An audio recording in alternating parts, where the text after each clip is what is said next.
In this video, I'm going to cover the laws of thermodynamics. So the first law of thermodynamics is that energy cannot be created or destroyed. So one way that we represent that mathematically is by saying that the change of the energy in the universe is equal to zero, which means that the energy, remember delta means final minus initial. So if I look at any process, the final energy of the universe minus the initial energy of the universe for every process is always equal to zero, because they're always the same. Because the amount of energy in the universe is finite and discrete, and it can't change. So the change in the energy of the system, if the system is gaining energy, that means that the surroundings must be losing the exact same amount of energy. And vice versa, if the system is losing energy, then the surroundings is gaining that exact same amount of energy.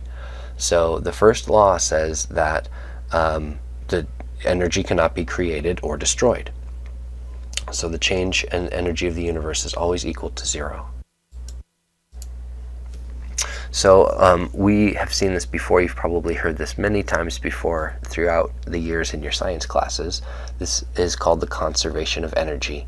Energy cannot be created or destroyed. Matter cannot be created or destroyed. The conservation of energy and the conservation of matter. So this is just another way of stating the first law of thermodynamics. So for an exothermic reaction, any heat that's lost, remember exothermic means that heat is being released into the surroundings. Heat from the system is entering the surroundings.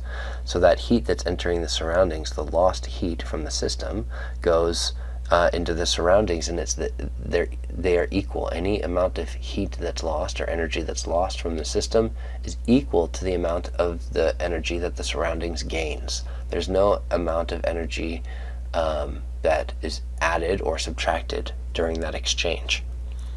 So there are two ways that energy can be lost from a system, and by that we mean transferring energy from the system to the surroundings. So chemical energy can be converted to heat, or chemical energy can be converted to work or used to do work. So heat obviously is when things get hotter or colder, and work is generally, we're talking about pressure volume work, which this means that a good example is when water boils.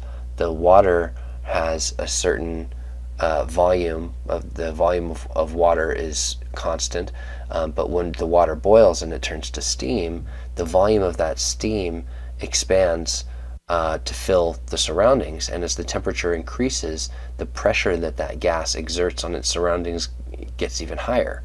So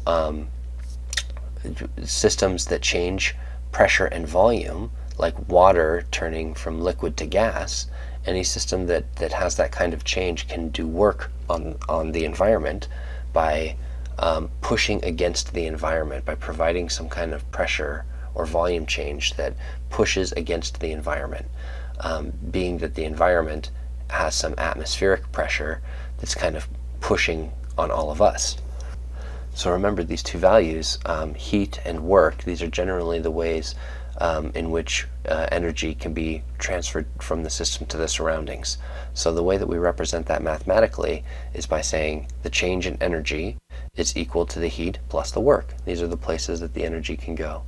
So another way that we have said that before is that the change in energy is equal to the change in enthalpy, because remember under constant pressure that the Q at constant pressure is equal to enthalpy. So delta H is another way of saying heat, and P delta V is another way of saying work, that pressure volume work again. So the way that we represent, another way that we can represent the first law of thermodynamics is to say that the change in energy is equal to the heat plus the work in a system, and the change in the energy of a system is a state function. So the internal energy change is independent of how it's done. Remember, a state function differs from a path function, and that it's kind of like when you go from the bottom of a mountain to the top of a mountain.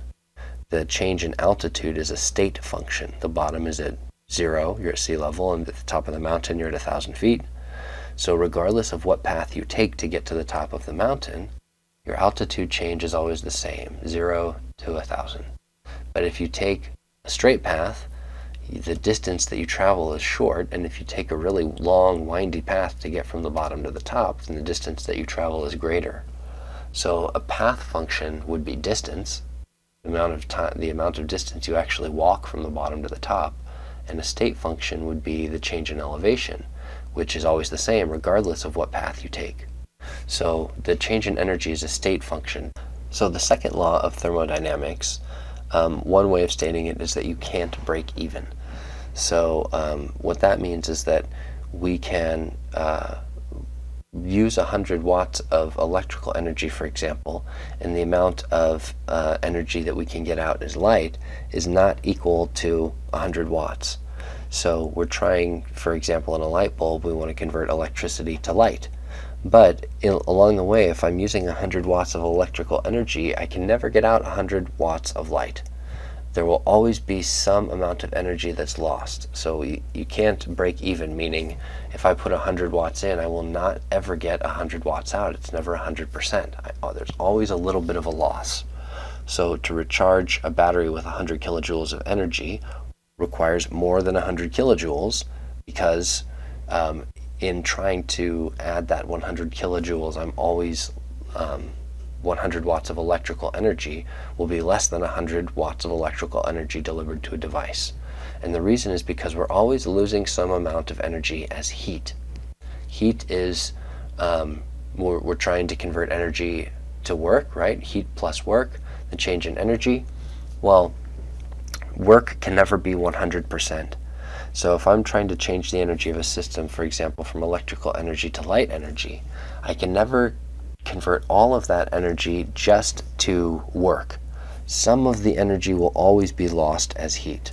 And this is a consequence of the second law of thermodynamics. It's unavoidable.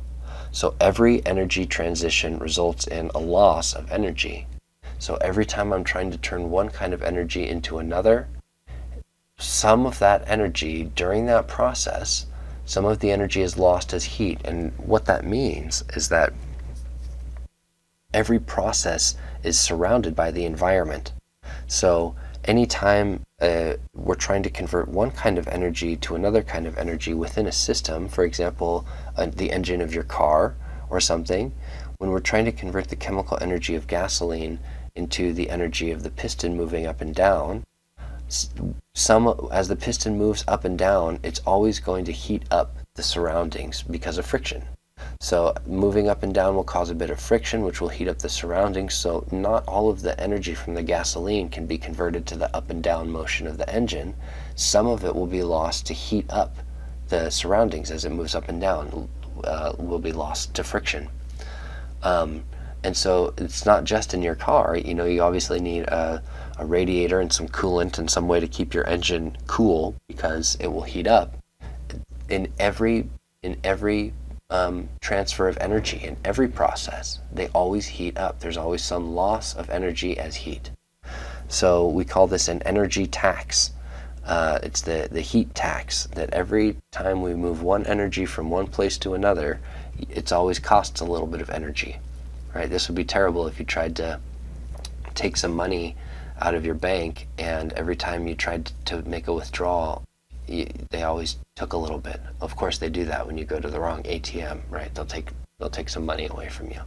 So that's the idea here, is that nature demands this tax. We put in some kind of electrical energy and we want to turn it to light energy. We cannot get 100%.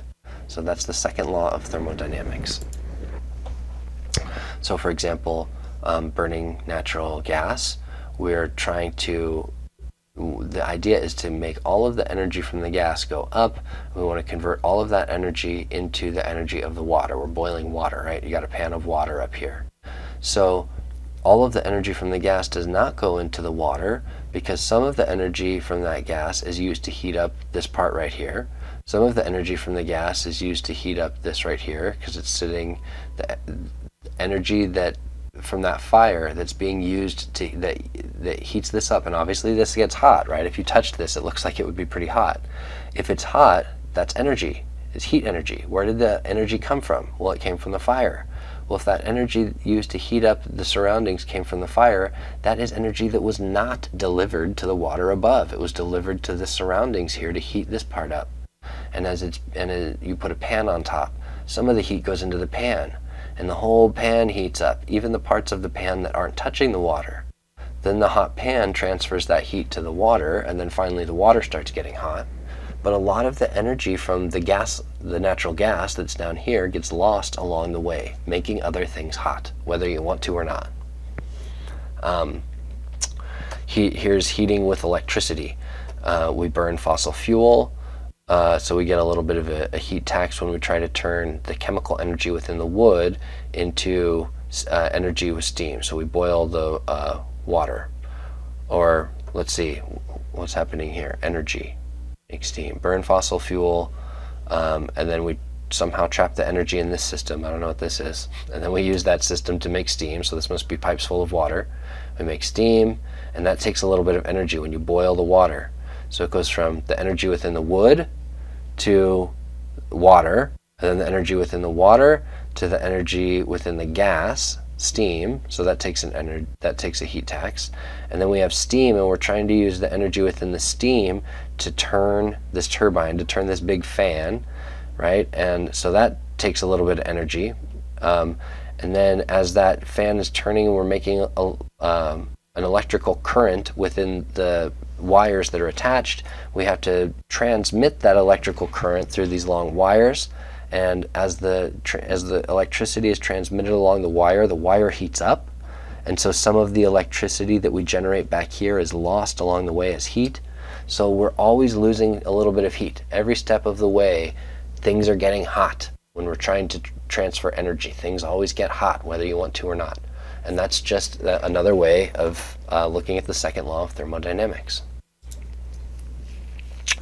So the second law of thermodynamics says that the total entropy change of the universe must be positive for a process to be spontaneous. So this is another consequence of the second law of thermodynamics that doesn't seem immediately clear, but that if we're always losing a heat tax, if things are always heating up, the reason is because, one way of looking at this is because the entropy in the universe always must increase. So entropy of every process that ever occurs through the history of the universe and out into the future until the universe ends will always increase entropy. Everything increases the entropy. And so in order for the entropy to increase, remember entropy is like randomness and chaos, and so in order for the entropy to increase, some heat has to go and heat up the molecules, right? Because as molecules get hot, when we go from a solid to a liquid, they become more random. When they go from a liquid to a gas, they become more random. So randomness has to do with temperature. So to increase the randomness and increase the entropy, we have to increase the temperature. So when we're paying this heat tax, where is the heat going? Into the surroundings. The heat is always going into the surroundings. Why is the heat always going into the surroundings? Because it's always increasing the entropy of the universe by heating up the surroundings, making those molecules more random, creating more microstates, and increasing entropy, and therefore satisfying the second law of thermodynamics. So one way of representing the first law is to say that the change of the energy in the universe is equal to zero. You can't create or destroy energy. One way of stating the second law of thermodynamics is saying that the change of the entropy in the universe is always greater than zero. So the change in the energy of the universe is equal to zero, and the change of the entropy in the universe is always greater than zero, always. So here, making a case is to say that this is for a spontaneous process, right? And so let's focus on spontaneous processes first. So in every single process, the entropy change in the universe equals the change in the system and the change in the surroundings. And because we already looked at this when we talked about entropy, because the change in the entropy has to be greater than zero, then that means that if the system goes down in entropy, the surroundings has to go up by a greater amount. Or if the surroundings goes down in entropy, the system has to go up by a greater amount. something always has to increase in entropy. And the way that that happens is by paying this heat tax, that some amount of the energy is lost as heat.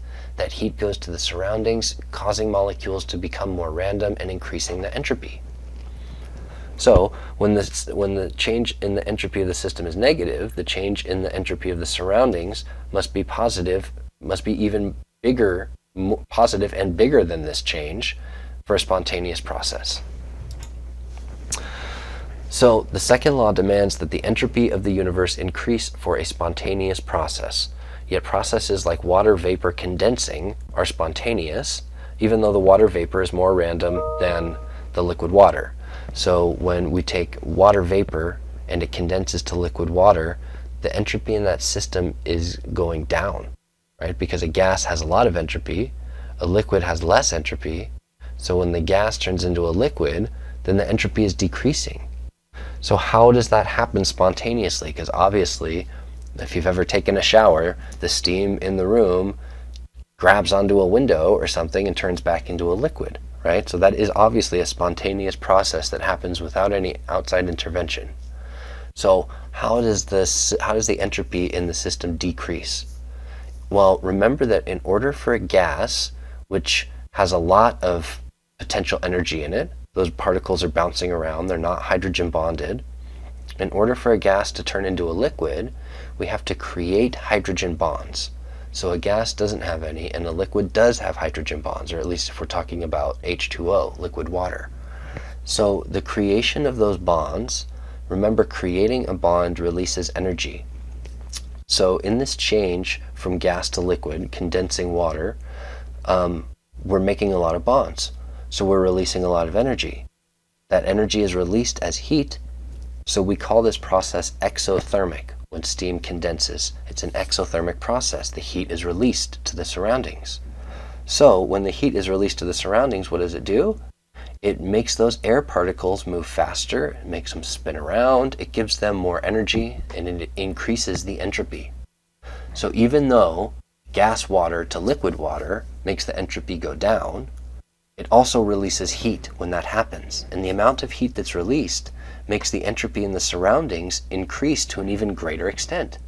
So therefore, the entropy in the universe went up, because the entropy in the surroundings went up to a greater extent than the entropy in the water went down. So the entropy increase in this universe must come from the heat released by the system, and the process is exothermic, which causes, again, the air particles to move faster. So even though we can say that the change in the entropy of the universe is positive for spontaneous processes, we can say that the change in the entropy of the universe is also positive even for non-spontaneous processes. So this part right here, for a spontaneous process, this doesn't have to be, we don't have to emphasize the spontaneous part. It's true, but it's also true that the second law demands that the entropy of the universe increases for a non-spontaneous process. Now, under normal conditions, a non-spontaneous process is never going to happen, right? That's like the ball rolling up a hill. A ball will never gather up a bunch of heat energy and somehow turn that heat energy into a rolling motion and somehow roll itself up a mountain. That won't happen. That would be non-spontaneous. But that's not to say that the ball can't go up the mountain. It can go up the mountain, but somebody has to push it. So the ball at the top of the mountain is actually a low entropy situation, and the ball at the bottom of the mountain is actually a high entropy situation. Because remember, when we're talking about entropy, we're talking about the likelihood that something is going to happen.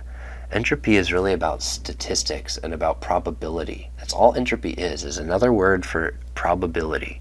So if I'm looking at a round ball and there's a mountain nearby that only has a very small part at the top of the mountain where this round rock can barely sit, and surrounding that is lots of valleys where the rock can get nestled perfectly in the valley, it's highly unlikely that that round rock will be sitting at the very top of that mountain. It's far more likely that it will be in any of the positions around that peak that are down in a valley, where the ball can fall down the hill and get stuck in the valley. So in order for us to go from a very high entropy situation, the ball stuck in the valley, to a very low entropy situation, the ball sitting at the very top of the mountain, we would have to push it there. Somebody would have to, right, push the round ball up the hill. And so that can happen, and we can perform a non-spontaneous process. It can't happen all by itself, but it can happen if outside intervention occurs and somebody pushes the rock up the hill. Well, in the process of pushing the rock up the hill, that person is going to get really hot and sweaty, right? You're going to be exerting your muscles, you're going to be breathing hard. As you breathe really hard, the oxygen that you're breathing in is getting bonded to glucose, and that glucose is being converted into carbon dioxide, and all of those processes are releasing heat. And so the heat that's being released as you breathe harder and you work hard to push this rock up the mountain, there's chemical reactions happening in your body, and every one of them is releasing heat and making the molecules in your body heat up and making them more random. And your skin starts to get hot. And as your skin starts to get hot, the air around you starts to get hot. And so the air around you starts to move faster and become more random, and entropy increases. So as you're pushing this rock up the mountain, even though you're causing the rock itself, the system, to go to a lower entropy situation, sitting precariously on top of a mountain, where it's highly unlikely to be all by itself, in order to get it there, you yourself are creating so much entropy within your own body and within the air around you that the entropy that you're creating outweighs the entropy within the rock moving from the low position to the high position. Now, if we think about chemical systems, we thought about iron turning to rust, right? Iron can turn to iron oxide spontaneously. If you have a brand new iron fence, within a couple of years it's going to be pretty rusty because it will rain and there's lots of H2O and oxygen around, which will cause oxidation of the iron, and the iron will turn to iron oxide all by itself. Now, if you have a really rusty fence, what's the likelihood that that rusty fence over time is going to become a shiny new iron fence all by itself? Well, that's like the ball rolling up the hill and sitting on top of a precarious peak all by itself. It's not going to happen, right? So non-spontaneous processes don't happen without outside intervention. But I can push the ball up the mountain and I can turn rust back into shiny iron. How do I turn iron oxide into pure iron metal? Well, I have to remove the oxygen atoms. How do I remove the oxygen atoms from iron oxide?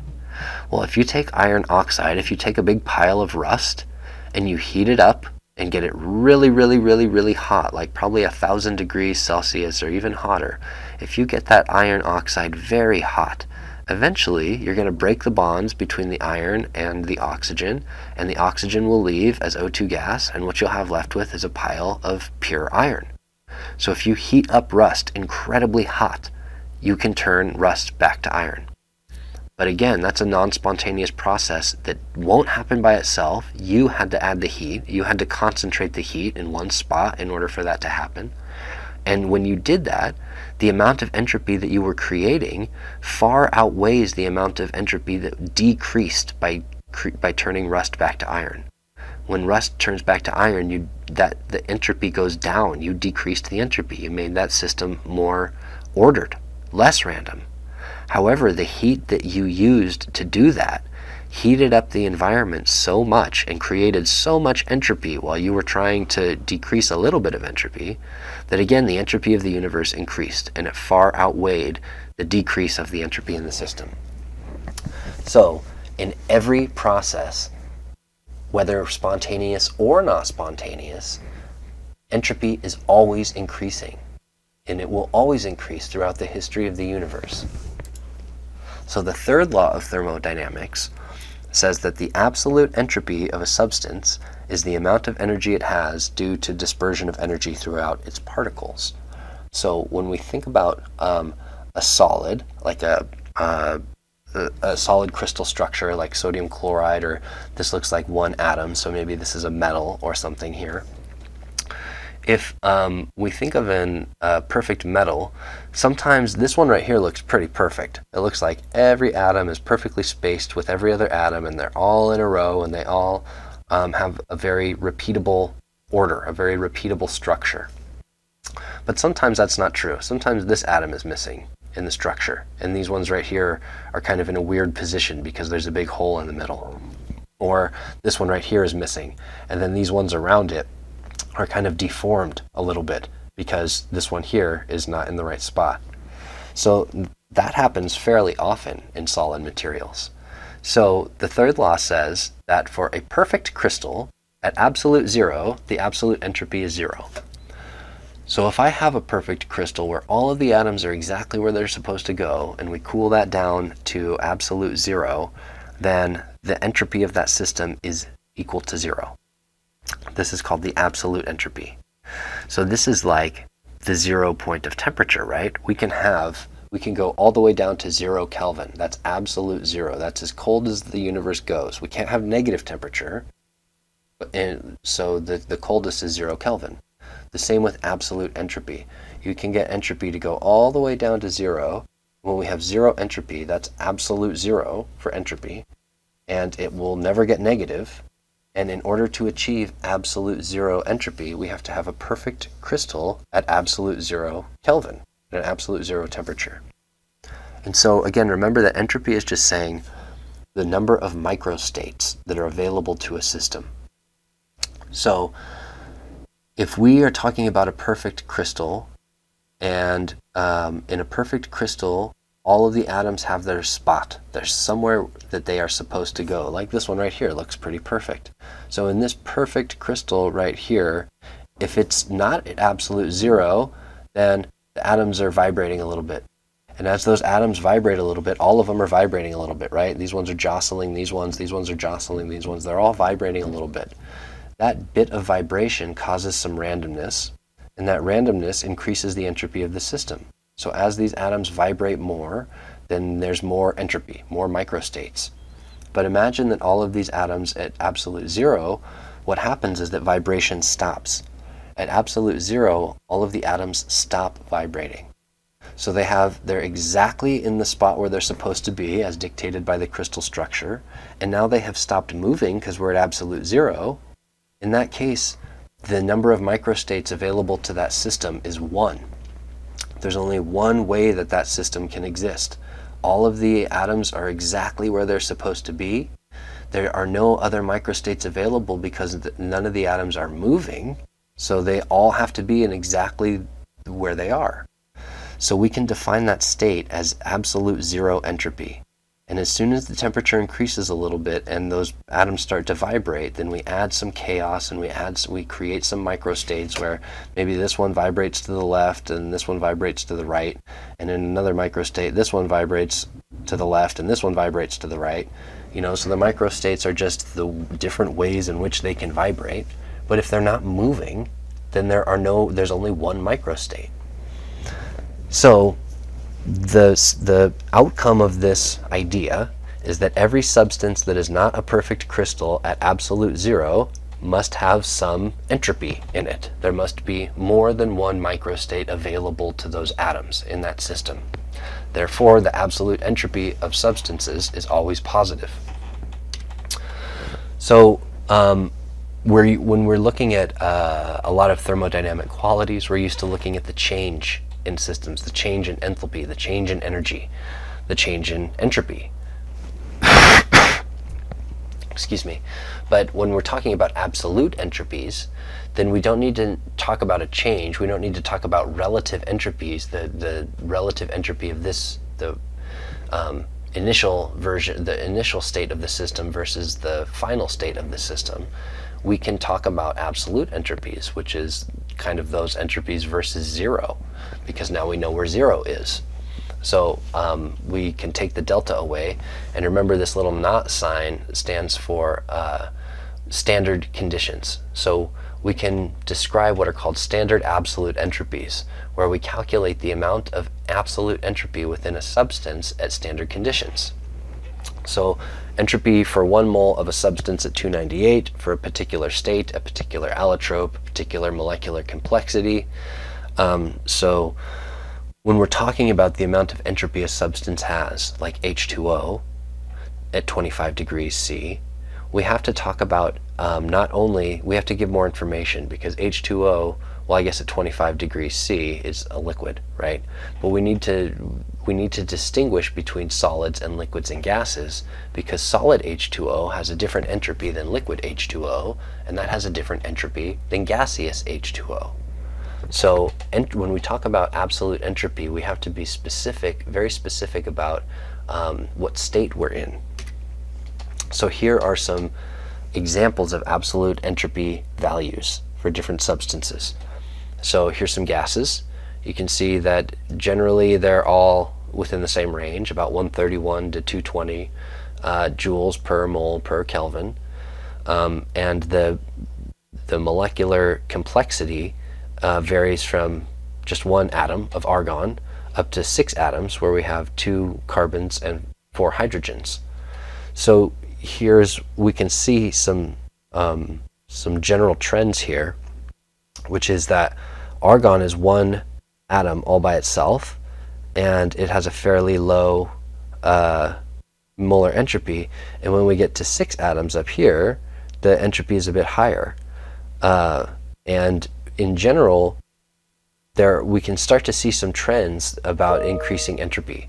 So gases have a higher entropy than liquids, right, on average, and liquids have a higher entropy than solids on average, because in a solid those atoms are kind of stuck. There's not as many random orientations that they can take. And we also see, for example, that when we increase the number of atoms, here we have 2 atoms, and then 1, 1, 1, 1, 1, 2, 5, 4. As we start to increase the number of atoms, generally the entropy goes up. Also, as we start to increase the mass, generally entropy goes up. So entropy is about places that we can store energy, right? So entropy is about the microstates that are available. So microstates are different orientations of particles relative to each other, right? We looked at all of those gas particles in a flask and the different positions that they could take relative to each other. So what kinds of motions can create different microstates? Well, when molecules move through space, that was kind of like what we were looking at in the flask. The molecules were occupying different points of space. So they were that was translational motion. If they were all in the left side flask, or all in the right side flask, or 2 in the left and 2 in the right, those are differences in their translational motion, where they're actually moving through space. Rotational motion is when molecules spin around in circles. Molecules, if they're all in the same place, and they're not spinning, and then they're all in the same place and they are spinning, the ones that are spinning have more entropy than the ones that are not, even if they're not moving relative to each other, even if they're not translating. If they're all just spinning relative to each other, then maybe the blue one's on the left and the red one's on the right in one microstate, and the red one's on the left and the blue one's on the right in another microstate. So spinning creates different orientations of the particles relative to each other. Like we just said when we were looking at that perfect crystal, vibrating creates different orientations or different positions of the particles relative to each other. Maybe they're really close in one microstate, and as the bond vibrates, maybe they're far away in another microstate. And if they were not vibrating, then we would not have different microstates. They'd all be in exactly the same place. If they were not translating or rotating or vibrating, then all of the atoms would be perfectly still. And if they were all perfectly still, then there would not be a lot of microstates. And that's what we call a perfect crystal at absolute zero.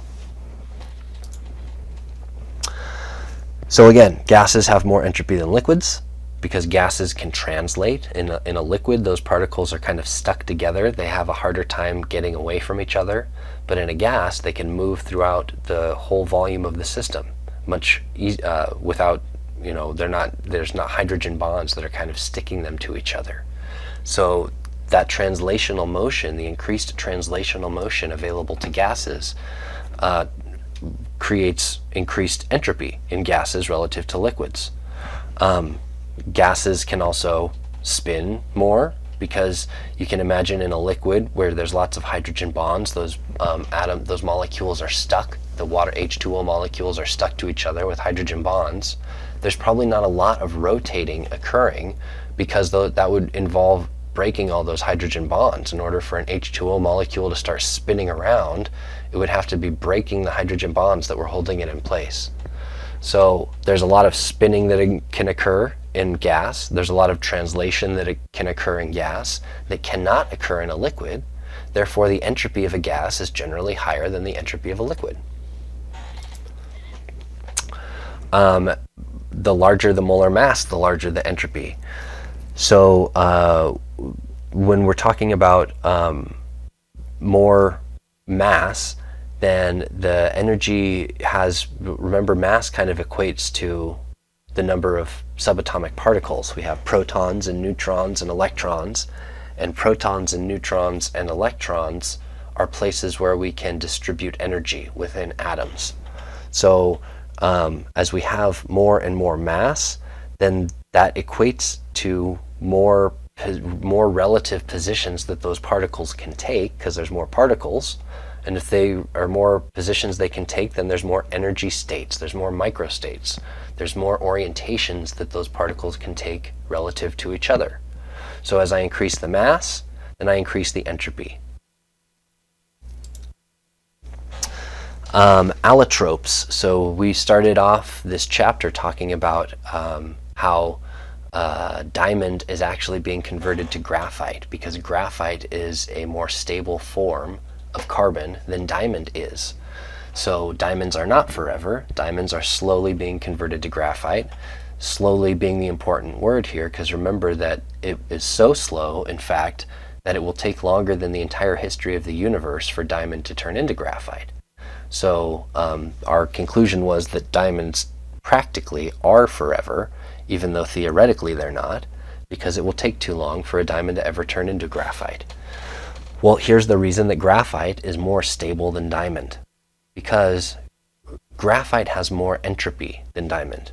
Diamond is kind of like a solid where all of the atoms are perfectly stuck to each other, right? Look at all these covalent bonds. There's no room for those atoms to move relative to each other.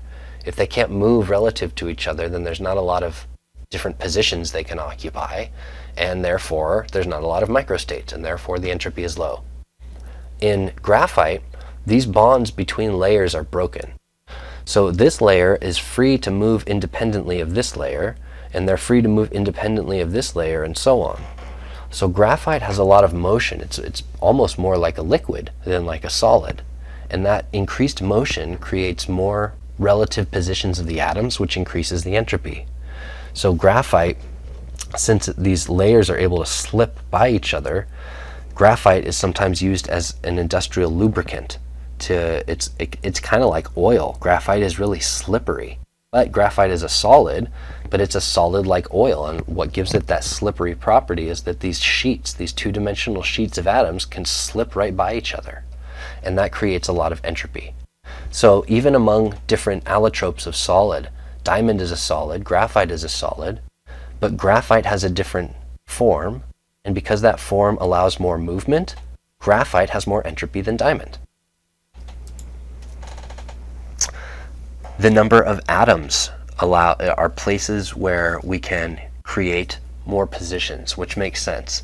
If I have just argon atoms floating around, or if I have argon and oxygen atoms floating around, it's easier to imagine different positions for a mixture of atoms than it is for just one single atom by itself. So argon versus nitric oxide. Argon only has one atom, nitric oxide has two. So in one microstate, the N could be on the left and the O could be on the right, and in another microstate, the O could be on the right and the N could be on the left. Or I said that the same way, but I meant the opposite. And that's a microstate available to something like this that is not available to something like this, because there's only one atom there. So that increases the entropy due to molecular complexity. More atoms, more entropy. C2H4, 6 atoms, more entropy than 2 atoms. So in general, if there are more atoms, there's more ways that they can be arranged relative to each other. And there's also more vibrations that can occur, because if there's more atoms, there's more bonds. If there's more bonds, then those atoms can vibrate more along all those different bonds, which creates more entropy. And finally, we can talk about dissolved solids. So if I look at potassium chlorate as a solid, it has a certain amount of entropy, but potassium chloride, when it's a dissolved solid, has far more entropy. And you can imagine why, because when potassium chloride is a solid, it's a crystal, and all of those atoms are stuck to each other. They're in a crystal structure, and they can't really move relative to each other. But when I dissolve that solid, all of those ions become freed from each other because of the water. Remember, the water pulls them apart. And when they're not stuck together anymore, they're free to take up different positions and spin around and move relative to each other. So dissolved solids have higher entropy than non-dissolved solids of the same compound. So using this information, what we can do is we can calculate the change of the entropy within a reaction. If I know the entropy of the reactants, because I can look them up in a table, and I know the entropy of the products, because I can look those up in a table, because the absolute entropy is known and calculated, then all I have to do is say, what's the total amount of the entropy from the products, the sum of the entropy in the products, minus the sum of the entropy in the reactants, multiplied by stoichiometric coefficients, and that will tell me the change of the entropy in the reaction. So the total entropy of my products is 100 minus 50 entropy in my reactants, then the change of entropy is plus 50, right? 100 minus 50. So I can use these values that we're looking at here in these tables, and I can look at a chemical reaction and enter these values. Now this should look familiar because we've done this before. We did this with H. We can find the heat of the reaction, the change of delta H, by summing the heat of formation of products that we look up in a table minus the sum of the heat of formation of reactants. So we have used this exact equation before. We've looked up these values in tables before, but it was with the heat of formation, and now it's with the entropy of the reaction. So this should look familiar, and we've done this before.